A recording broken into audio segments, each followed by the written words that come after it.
নমস্কার বন্ধুরা, আজকে আমি আপনাদের সামনে একটা নতুন রেসিপি নিয়ে চলে এসেছি। তো চলুন রেসিপিটা আজকে শুরু করি। ওই জন্য আমি গ্যাসটা অন করে দিলাম, কড়াইটা বসিয়ে দিলাম। এবার কড়াইয়ে একটু তেল দিয়ে দেব।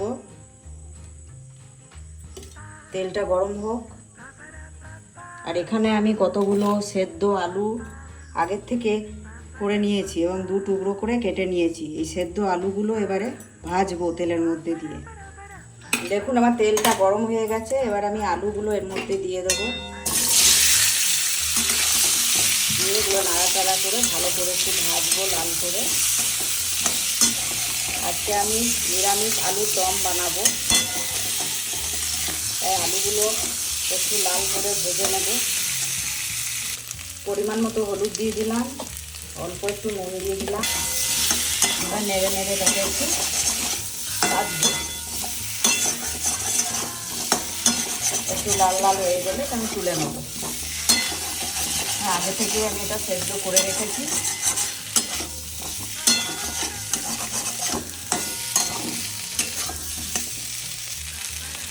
দেখুন আমার লাল হয়ে ভাজা হয়ে গেছে। এবার এটাকে তুলে রেখে নেবো।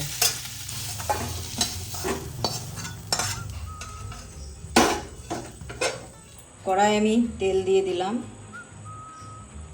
তেলটা ভালো করে গরম হয়ে যাক।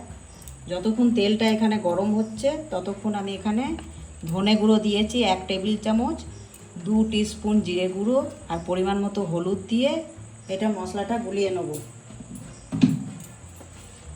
একটু জল দেব। জল দিয়ে এটা একটা পেস্ট বানিয়ে নেব।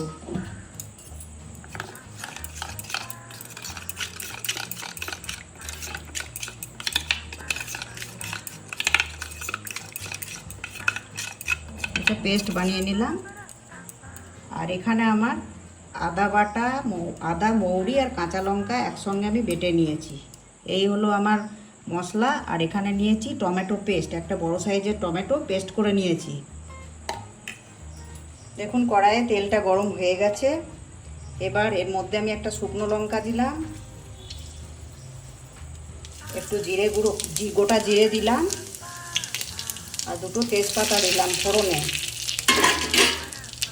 একই সঙ্গে একটু হিং দিয়ে দেব।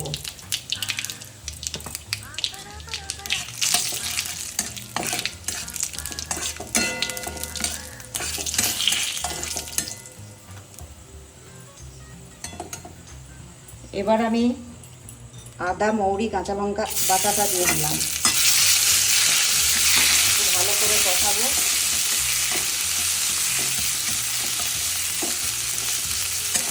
আদা আমি বেশি ভাজবো না। এরপর তৈরি করা পেস্টটা আমি দিয়ে দিলাম।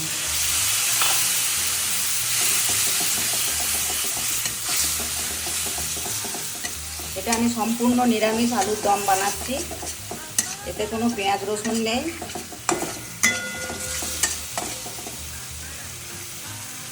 একটু ভাজা হোক। পরিমাণ মতো নুন দিয়ে দিলাম, অল্প একটু চিনি দিলাম। ভালো করে এটা আমি ভাজবো। এবারে মশলাটা দেখুন এবারে তেল ছেড়ে এসেছে। এর মধ্যে আমি টমেটো পেস্টটা দিয়ে দিলাম। আর একটু কষাবো।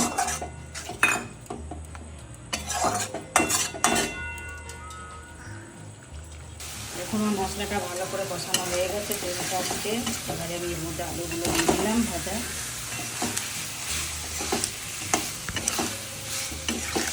আলুগুলো তো ভাজা হয়ে গেছে। এবারে আমি এর মধ্যে জল দিয়ে দেবো পরিমাণ মতো।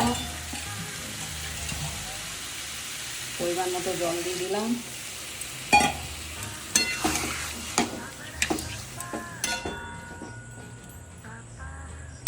এবার আমি এটা ঢাকা দিয়ে দিলাম।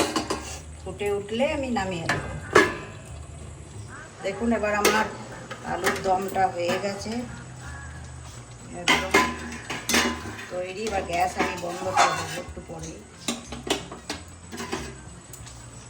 এর মধ্যে আমি ওপর থেকে একটু পনির আমি পুড়ে দিলাম।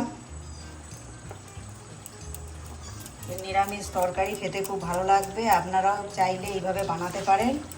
রুটি, পরোটা, লুচি যার সঙ্গে খাবেন খেতে খুব ভালো লাগবে।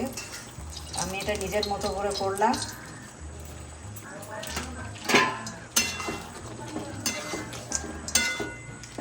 আমার হয়ে গেছে।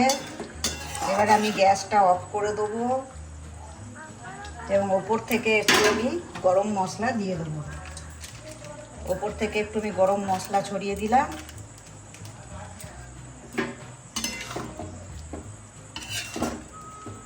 একদম কমপ্লিট হয়ে গেল আমার রান্নাটা। আশা করি আপনারাও এইভাবে বানিয়ে দেখবেন, খেতে খুব সুস্বাদু হবে এবং নিরামিষ দিনে এরকম করে বানিয়েই খাবেন।